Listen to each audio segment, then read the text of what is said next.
사망 권세 이기시고 부활하신 우리 주 예수 그리스도의 평강이 사랑하는 성도들의 가정 가운데 또 직장 가운데 여러분의 삶의 터전 가운데 함께 하시기를 주님의 이름으로 축복합니다. 한 번 더 인사하실 텐데, 예수님 다시 살아나셨습니다 이렇게 인사하시면 좋겠어요. 예수님 다시 살아나셨습니다 인사하세요.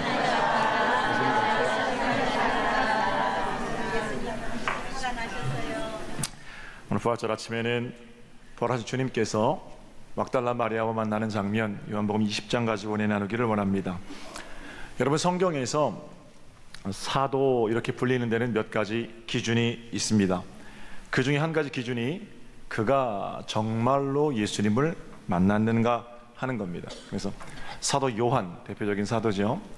사도 요한은 그의 편지에서 뭐라고 편지하냐면, 나를 비롯한 친구들이, 요한 1~2서입니다. 나를 비롯한 친구들이 그분을 직접 보았다, 그분을 만났고 그분을 느꼈고 그분을 만졌다, 그리고 우리와 함께 하신 그분 때문에 우리 인생이 새로워졌고 새로워진 그 인생의 한가운데로 고통당하고 있는 당신들을 초청한다, 이러면서 편지를 씁니다. 그러니까 예수를 진짜 만났는가 안 만나는가 하는 것은 그들에게 사도라고 불리우는 데는 매우 결정적인 기준이 되는 겁니다. 사도 바울, 그도 사도지요. 사도 바울의 대적자들이 사도 바울이 개척한 교회마다 또는 사도 바울이 방문하는 교회들마다 지나가고 나면 등장하게 되는데, 그 대적자들이 들어와서 끊임없이 사도 바울에게 제기했던 게 뭐냐면, 그가 어떻게 사도냐 하는 겁니다. 왜 사도인가를 묻냐면요, 그는 그 눈으로 예수를 직접 본 적이 없기 때문에 보지 못한 자가 어떻게 사도일 수 있겠느냐, 이렇게 질문하는 겁니다. 물론 사도 바울은 직접 자기 눈으로 예수를 본 적이 없습니다. 그는 빛으로 예수를 만났고 사울아 사울아 부르시는 음성으로 주님을 만났을 뿐입니다. 만약에 예수를 직접 가까이에서 만난 것이 유일한 기준이라면 오늘 본문에 등장하는 막달라 마리아는 최초의 사도입니다. 게다가 막달라 마리아는 의리 있는 여인입니다. 예수님을 정말로 사랑했던 자이죠. 제자들이 다 도망갔을 때 예수의 어머니 마리아 그리고 요한과 함께 십자가 아래에서 죽음의 자리를 지킨 여인이기도 합니다. 마리아는 자기 자신에게 벌어진 이 며칠 사이의 일을 도무지 믿을 수가 없었습니다. 사랑하는 예수, 그분의 시신이라도 닦아드릴 생각으로 무덤에 오르게 됩니다. 그리고 그 길로 그녀는 남녀노소 빈부귀천 온 세상 사람들을 막론하고 부활하신 주님을 처음으로 만나는 사람이 됩니다. 잠을 잘 수 없었던 막달라 마리아는 새벽녘에 향품을 가지고 무덤에 오르게 되죠. 그렇게라도 하지 않고서는 견딜 수 없었기 때문입니다. 이미 예수님의 능력 가지고 자기 인생 어떻게 좀 해보려는 것들은 다 예수님을 떠났습니다. 정권을 잡게 되면 예수님과 코드가 맞기 때문에 그 코드가 맞는 분을 수장으로 앉혀놓고 자기들 오른쪽에서 왼쪽에서 어떻게 해보려는 사람들은 예수를 헌신짝처럼 집어 던졌습니다. 그들의 욕망이 끝난 자리에서 예수가 끝난 자리에서 그들의 욕망도 끝났기 때문입니다. 그러나 마리아는 달랐습니다. 마리아는 예수 죽은 자리 떠나지 않았습니다. 나사렛 예수, 그분은 자신에게 새로운 삶을 선물해 주신 분이기 때문입니다. 죽었어도 벌써 죽었어야 할 인생이 예수 때문에 새로워진 것을 그녀는 지키고 있었습니다. 눈물로 예수님의 무덤에 올라가는 겁니다. 그런데 무덤에 도착했을 때 닫혀 있어야 할 문이 열려 있습니다. 안을 들여다보니까 예수님의 시체가 보이지 않습니다. 막달라 마리아의 슬픔이 배가 되는 장면입니다. 그때 누구를 찾느냐? 누군가 뒤에서 마리아에게 묻습니다. 마리아는 동산지기인 줄로 알았습니다. 그러나 그는 부활하신 예수 그리스도였습니다. 눈물을 흘리며 마리아는 누구를 찾느냐 하고 묻는 그에게 묻습니다. 내가 주님을 찾습니다. 누가 우리 예수님의 시체를 옮겨 놓았습니다. 당신이 그렇게 하셨나요? 그때 주님께서 말씀하십니다. 마리아야. 우리 예수님 보시기에 마리아가 얼마나 사랑스러우셨겠습니까? 죽어도 당신과 함께 죽겠습니다. 새로운 세상 만들어 봅시다. 나는 죽어도 당신 안 떠날 겁니다. 팔 굵은 뱃사람들도 다 떠났고요. 머리 좋은 제자들도 전부 떠났습니다. 그런데 여인의 몸으로 자신의 시체라도 닦겠다고 올라온 그 여인이 예수님 보시기에 얼마나 사랑스러우셨겠습니까? 부르시는 겁니다. 마리아야, 내가 여기 있다. 한편 마리아에게 그 음성은 동산지기의 것이 아니라 예수님의 것이었습니다.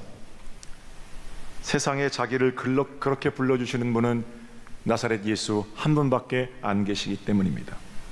예전에 예수를 처음 만났을 때 그 음성 때문에 마리아의 삶이 새로워졌습니다.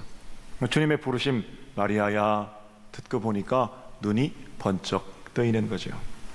라보니여, 선생님.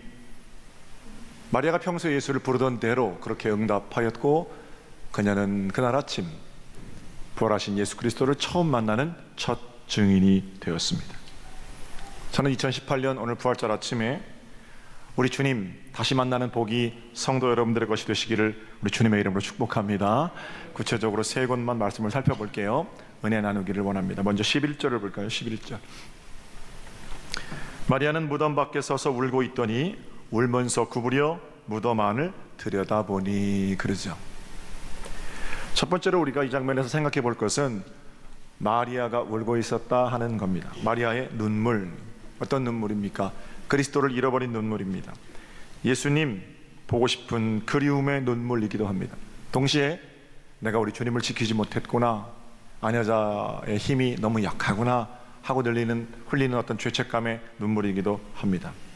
물론 우리 주님께서는 다시 살아나셨으니까 논리적으로 보면 이 눈물은 사실은 쓸데없는 눈물이죠. 의미 없는 눈물입니다. 왜냐하면 돌아가셨지만 살아나셨거든요. 의미 없는 눈물이라 이렇게 여겨질 수도 있습니다. 그러나 저는 부활절 아침에 여러분들에게 이렇게 묻고 싶습니다. 나는 과연 이런 의미 없는 눈물이라도 가지고 있는가? 예수님을 만나고 싶은 그리움의 눈물, 내가 지은 죄를 아파하는 회개의 눈물, 여러분 어떠십니까? 그런 눈물 가지고 계십니까? 고난주간 새벽 기도를 올해는 굉장히 많이들 오셨어요. 마르층에 자리가 없을 정도로 평균 200명 정도가 참석하셔서 함께 한 주간 기도하면서 그렇게 보냈습니다. 뉘우침의 시간이었고 깨달음의 시간이었고 우리 안에 사랑 없음에 아파하는 그런 시간이었습니다. 물론 우리들은 모두 주님께서 부활하실 것을 믿고 있고 알고 있습니다. 그래도 우리는 그리스도의 남은 고난에 동참하려고 애쓰고 몸부림치면서 한 주간을 보냈습니다. 죽음 없이 부활 없고 눈물 없이 웃음 없는 것, 그거 알기 때문입니다. 우리 주님은 멋지고 세련된 제자를 원하시는 게 아니라 상한 심령, 통회하는 심령, 의에 줄이고 목마른 심령, 그런 심령들을 원하십니다. 마음 가난하기 때문에 그 가난한 마음으로 하나님만 바라보는 한 마음, 바로 그것이 우리 주님께서 원하시는 것입니다. 좋을 때는 곁에 있다가 그렇게 좋아하다가 쓸모 없어지면 고개를 돌리는 그런 칭찬, 그런 팔랑귀 신앙이 아니라 이제나 저제나 한결같이 주님을 사랑하고 살아계실 때도 주님이 내 주님이시고 돌아가셨어도 그분이 내 주님이시라는, 마치 주님께서 우리가 죄인 되었을 때 우리를 믿어주신 것처럼 주님을 그렇게 믿고 따르는 복 있는 자들을 이 아침도 찾고 계시는 거예요. 그런 차원에서는 마리아의 눈물이 참으로 귀합니다. 더 중요한 사실은 우리가 그렇게 상한 심령, 통회하는 마음, 예수님을 향한 한 마음, 마음 가난한 것, 그런 것 가지고 엎드리면 우리 주님은 반드시 당신의 손을 펴셔서 우리의 눈에서 슬픔의 눈물을 닦아 주신다는 사실입니다. 눈물 흘리는 마리아에게 주님 오셔서 천사가 말하죠. 어찌하여 산 자를 죽은 자 가운데서 찾느냐? 여기 계시지 않고 주님은 살아나셨느니라. 우리에게도 말씀하시는 거예요. 하나님, 예수님 너무 그리워요. 힘들고 어려워요. 눈물로 엎드렸을 때 어찌하여 울고 있느냐? 너 내가 여기 함께 있는 것 또 잊어버린 것이냐? 그렇게 주님을 만나게 되면 눈물이 오히려 주님을 가까이 만나는 은총이 되는 거죠. 마리아는 주님을 만나고 나서도 울었습니다. 그러나 그 울음은 더 이상 슬픔의 눈물이 아닙니다. 가슴 터지는 감격의 눈물입니다. 죽지 못해 사는 인생이 아니라 살만 나는 세상, 예수와 함께 달려가는 복된 기쁨의 눈물입니다. 저는 오늘 이 아침에 우리 모두가 그런 눈물, 감격의 눈물의 주인공들이 되시기를 우리 주님의 이름으로 축복합니다. 만약에 그날 마리아가 눈물 흘리고 그렇게 끝났다면 그저 희생을 기념하는 그런 종교로 참 갸륵하긴 한데, 기독교는 슬픔의 종교라고 할 거예요. 똑같은 눈물이지만 기쁨의 눈물, 환희의 눈물, 주님 이제 알겠어요. 기독교는 기쁨의 종교입니다. 매일 인상 쓰고 예수 죽은 거 애도하고 나도 따라 죽을래요, 그런 장례식 종교가 아니라는 거예요. 천국으로 향하는 자들이 흘리는 기쁨의 눈물을 주셨음을 기억하고 부활의 기쁨을 노래하는 감격의 종교입니다. 저는 우리 때문에 우리 대한민국이, 우리 때문에 우리 평택 땅이, 여러분 때문에 여러분의 가정이 비로소 부활의 기쁨 충만한 복된 터가 되기를 다시 한번 주님의 이름으로 축복합니다. 두 번째 주목할 구절은 14절입니다. 14절을 볼게요. 이 말을 하고 뒤로 돌이켜 예수께서 계신 것을 보았으나 예수이신 줄 알지 못하더라. 마리아는 예수를 보았습니다. 그런데 보고도 예수이신 걸 알지 못했다, 이렇게 증거하죠. 뭔가 거대한 슬픔이 예수를 예수로 보는 것을 가로막고 있었다는 겁니다. 마리아만 못 알아본 게 아니에요. 요한복음 21장에 시몬 베드로가 갈릴리에 가서 고기 잡습니다. 자기 혼자 간 거 아니고 동료들 다 데리고 가서 물고기 잡으면서 옛날 삶으로 돌아간 거죠. 그 배신자들을 예수님께서는 찾아오십니다. 새벽녘에 호숫가에 서셨어요. 요한복음 21장 요한이 뭐라고 증거하냐면 예수께서 거기 서셨으나 알아보지 못하였다. 뭐 아침이니까, 멀리 있었으니까, 그런데 그건 아침이라서 또는 멀리 있어서 못 알아보았다는 게 아닙니다. 누가복음에는 엠마오 마을로 돌아가는 제자들이 있죠. 그 제자들과 예수님이 하룻길을 동행하십니다. 하룻길을 동행하는 동안 제자들이 예수님을 알아보지 못합니다. 주막에 가서, 여관에 가서 예수께서 구약을 풀어 설명하시고 떡을 떼어서 축사하실 때 비로소 그들의 눈이 열려 예수를 알아보게 되죠. 예수를 알아보는 순간 그들이, 예수님이 없어지시잖아요. 예수를 알아보지 못했다. 과연 이것이 무엇이겠습니까? 그 이야기들이 공통적으로 전하고 있는 것은 무엇입니까? 예수님 어디 계세요? 우리가 더듬어 찾고 노력해서 특별한 장소에 좌정하고 앉아 계시는 예수를 찾아내는 것이 아니라는 거예요. 우리가 모신 예수님은 우리가 올라서 도달한 어떤 하늘이 아니라 내 곁에 오신 하늘이십니다. 우리 삶에 가까이 와 계십니다. 막달라 마리아에게, 베드로에게, 엠마오로 가는 제자들에게 가까이 와 계신 예수 그리스도. 그럼 어디 계십니까? 안 보이시잖아요. 보려고 하는 자에게 우리 앞에, 뒤에, 옆에, 안에, 밖에, 위에, 아래에 안 계신 곳이 없지요. 회개의 눈물은 우리 눈에서 비늘 같은 것들을 벗겨내는 겁니다. 소설가 최인호 씨는 하나님께서 세상에 오셔서 자신을 좀 감추시려고 했는데 어디 숨으면 좋을까를 생각하셨답니다. 이게 우화입니다. 우화. 저 바다 끝에 가서 숨어도 인간들이 발견해낼 것 같고, 첩첩산중 숲에 들어가 있어도 인간들이 발견해야 될 것 같고, 그래서 사람들이 가장 찾기 힘든 곳, 마침내 발견하고 숨으신 곳이 계신데 바로 그게 인간의 마음이랍니다. 재미있는 얘기지만 귀한 통찰입니다. 멀게 느껴지지만 사실은 너무 가까이 계셔서 우리가 알아보지 못하는 거죠. 눈이 다른 것들은 다 볼 수 있지만 눈 자체는 볼 수 없듯이, 칼이 다른 것들은 다 자르지만 칼 자체는 자를 수 없듯이, 우리가 되신 하나님을 볼 수 없음도 우리와 너무 가까이 계시기 때문이 아닌가, 이렇게 생각해 보면 오히려 주님께서 안 보이시는 것이 은혜이지요. 모든 사람과 모든 사건 속에 우리가 주님을 보고자 하고 나서면 우리는 볼 수 있습니다. 이 땅에 눈물 흘리는 사람들 가운데 주님 함께 계시고, 만물이 운행하는 질서 가운데에서 그분의 숨을 우리가 느낄 수 있고, 꽃들이 꽃망울을 터뜨리는 일들을 보면서 아, 예수님께서 이렇게 일하시는구나 느낄 수 있는 겁니다. 우리 주님은 주님을 만나려는 자에게 어김없이 당신을 보여주십니다. 사랑하는 성도 여러분, 무엇이 여러분과 주님 사이에 주님을 보는 것을 가로막고 있습니까? 의심, 슬픔, 분노, 원망, 이런 먼지들을 걷어버리십시오. 두려움, 죄책감, 이런 비늘도 벗어버리십시오. 부활하심으로 우리의 모든 죄가 십자가에 못 박히고 우리는 자유함을 얻게 되었습니다. 사랑하는 마음으로 보면 보입니다. 기도하는 자들에게는 보여요. 권사님, 투병 생활하는데 사랑하는 마음으로 보니까 그 항암 치료하고 투병 생활하고 그러는 가운데 함께 하시는 예수님이 보이고, 고군분투하는 내 자식의 삶 속에서 더 가까이 계셔서 응원하시고 함께 견뎌주시는 예수님이 보이니까 감사하고, 사업에 실패한 집사님의 삶의 자리에서 함께 울어주시는 예수님 때문에 감격하고, 그 기도하는 자들이 누리는 특권입니다.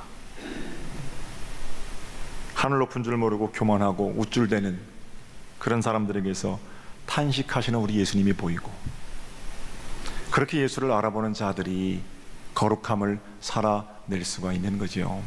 바라기는 우리 곁에 가까이 계신 예수 그리스도를 보는 복, 보지 못하게 하는 모든 것들을 걷어버리는 은혜의 복이 부활하신 주님을 만난 여러분에게 충만하시기를 우리 주님의 이름으로 축복합니다.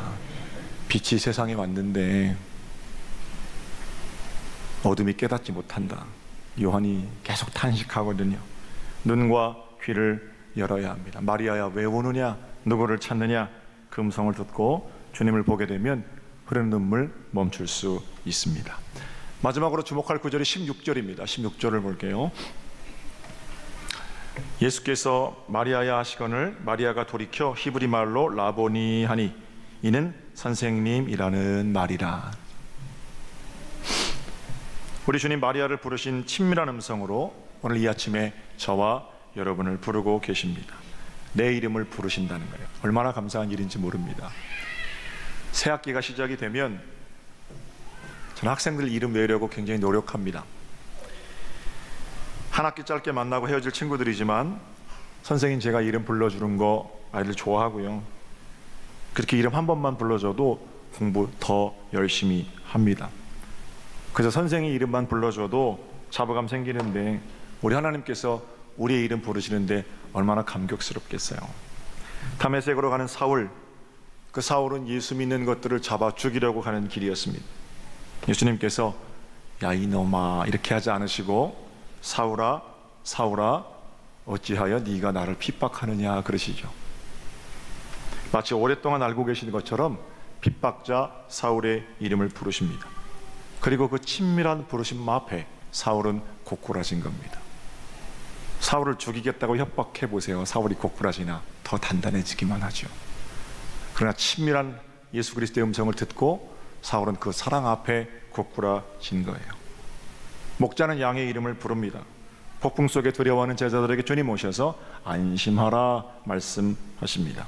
사랑하면 이름 불러주는 겁니다. 우리 권사님, 어제 제가 신방을 하는데